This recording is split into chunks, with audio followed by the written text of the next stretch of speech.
Tania from Hearts and Bones Pilates. Today I'm going to do a few exercises that will help you if you've got mechanical lower back pain. So most of us will suffer at least one episode of back pain in our lifetimes, and there are many things that we can do to help us. The most important thing is to keep moving and not to stop. So here are 3 or 4 exercises that you can try to see if it'll help you if your lower back is feeling sore. So we'll be doing some strengthening work, and we'll also be doing a little bit of stretching. So I'd encourage you to start off by lying down on your back. Bring your heels in line with your sitting bones, so your sitting bones are in the center of each butt cheek. Make sure that your feet are pointing forward, and then have a sense of your thigh bones just gently dropping right down into the back of your hip socket, as if they're almost resting on the floor, so you're not gripping around the front of your thighs here. Then you're going to make a little triangle with your hands, placing the fingertips on your pubic bone and the heels of the hands on your hips. And then just take a moment here to rest your ribs. And you'll notice I've got a pillow behind my head, because that allows me to relax my ribs and also take some of the pressure off my low back. If your head is straight down on the ground, it's going to be harder for you to do that. Just take a nice gentle inhale and exhale through your nose. Take another inhale, and then when you exhale, allow your hips to tip backwards towards the floor. So let your waist sink towards the floor, and then as you inhale, rock forward in the opposite direction. Exhale to gently rock back, and inhale to gently rock forward. So as you do that, you might notice that your head is moving away from you as you rock back, and is being pulled towards your pelvis as you come forward. So that's a normal reaction when we're starting to explore full range in the lower back. So just be aware of it, don't try and force it, and then just settle into the middle between those two extremes. Now I want you to really place focus onto the 2 hip bones. And as you exhale, just let one hip get heavy. So don't let your legs move. This is quite an odd thing to do, but it is the movement that your pelvis makes when you're walking. And then come back to the center, and then gently tip the other hip down towards the floor and come back. So you can imagine that your pelvis is a bit like a seesaw. So you're just going to let one hip drop, come back to the center, let the other hip drop, and come back to center.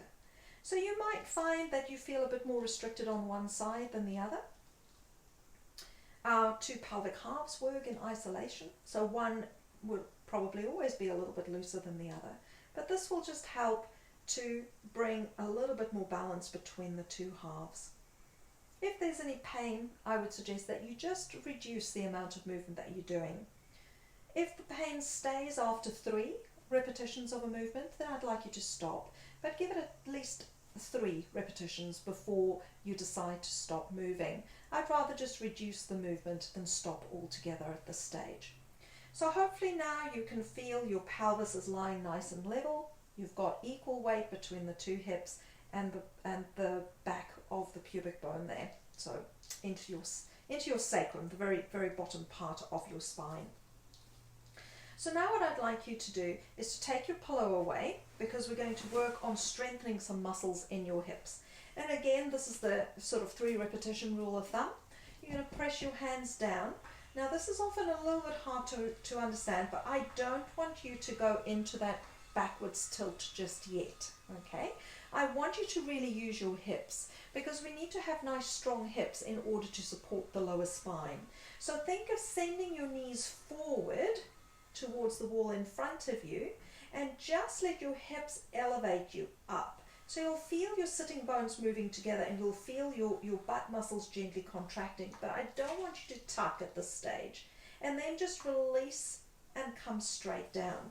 So it's almost like you've got a crane with a hook on each hip bone, and the crane's going to elevate you up, and then it's going to bring you straight back down again, okay?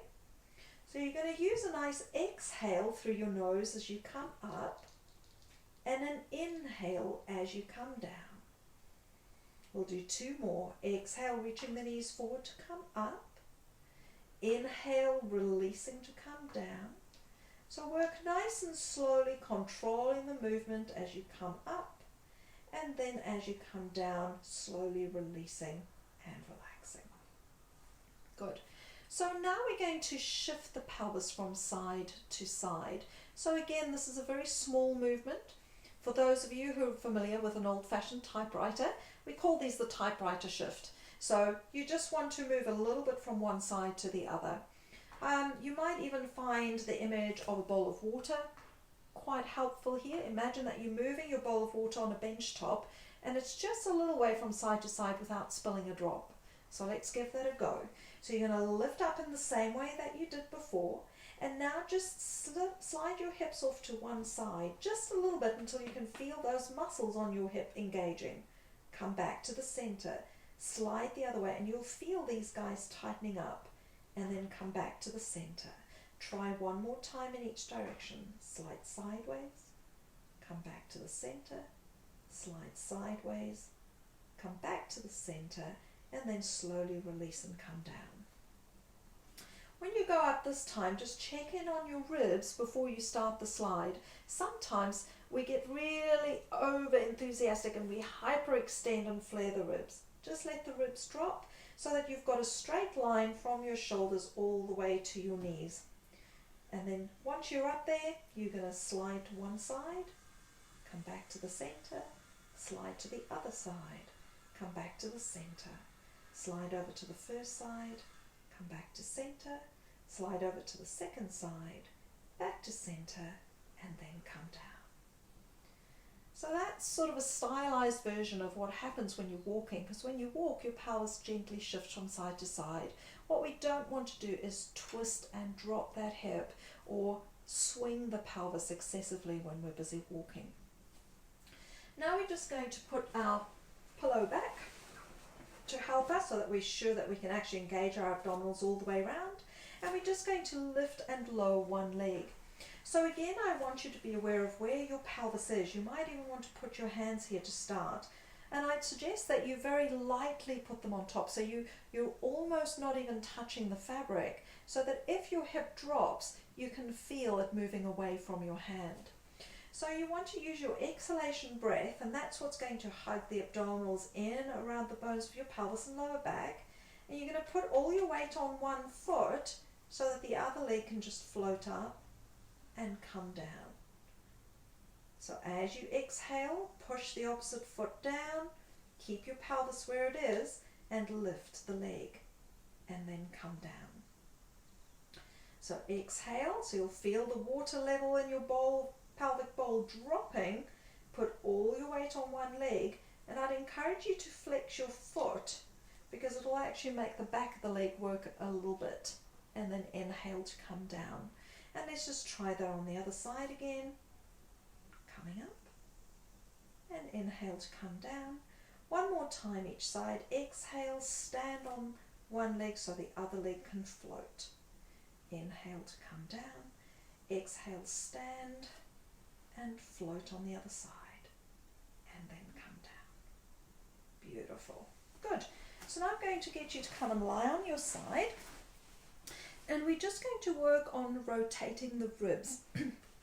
Quite often when we've got a sore lower back, we'll end up not really using our ribs very well. And our ribs actually, the more they can do this little twist when we're walking, the better the lower back is going to feel. But often we sort of hunker down and just really try and hold everything stiff. So I'm going to encourage you to move a little bit. So if you don't have any problems with your shoulders, you can interlace your fingers behind your head. If you find that this is uncomfortable on your shoulders, you can just do it with your arm here. I'll show you both versions. So I'll start by interlacing my fingers behind my head. Let your ribs tuck and initiate the movement, and then just gently twist, and then slowly coming back. So you don't have to keep your hips stacked. If you find that your hip is actually moving, that's okay. That's not a problem. So we just want to get a nice rotation through the spine, inhaling to open and exhaling to close. So you can keep going with that one if it's your preference. Otherwise, if you find that's uncomfortable, then you can do that with this arm just being the gesture arm, opening and gently closing. You can inhale as you come out and exhale as you come back. So whichever way feels best for you, as long as you're always leading with your ribs first, opening your chest towards the ceiling and then bringing yourself all the way back again. Then lie on your back and just compare the two sides, and then you can go on to the other side, either interlacing your fingers to do your twist, or if you prefer to do it this way, opening the arm and coming back. So you probably want to do anything from 5 to 8 on each side. Now I'm going to encourage you to come into what's called a 4-point kneel. So you're just going to tuck your toes under, because as soon as you have a nice open foot, you can feel the backs of your hips helping you. Your hands are going to be pointing forward, but I want your hand to be ever so slightly in front of your shoulders so that you can be relaxed. Often when we're directly over, it can put too much pressure on the wrist, and we can also get a little bit of discomfort in the shoulder. So just ever so slightly in front of you. And then I really want you to have the sense of pushing the floor away. Now, this is often quite hard to find a good alignment here. Either you will collapse or you will have your tail tucked under. I'd really like you to think of stretching your 2 sitting bones to the wall behind you. And if you're not sure, you can just take a little ball and put it into your low back, and it should be able to stay there. So just finding this position is already fantastic, a really good thing for you to do. So you can just take a nice breath here, inhaling and exhaling, and keep pushing the floor away. Now, on your next inhale, just hinge back a little bit. So think of your sitting bones reaching out behind you, and then pull yourself back forward over your arms. Inhale to go back, and exhale to pull forward. We'll just do 3 more. Inhale to go back, pushing away with your hands slightly. Pull your hands in towards you. 1 more time. Reaching back, opening your sitting bones. Lift your tummy when you come forward. Good. Now you're just going to do the curvy cat. So you're going to push the floor away, and you're just going to round your spine. And then you're going to inhale, and you're going to lengthen back out again, taking care not to slump. Keep pushing the floor away, curving your spine, letting your tail tuck and your head droop, and then inhale and lengthen back out again. Exhale to curve, inhale to lengthen, and then just sitting back into child's pose and just have a little rest. Good. I hope that that has helped you to mobilize and release a little bit. If you have any questions, please don't hesitate to contact me and ask. I'm always happy to answer. Thank you. Bye-bye.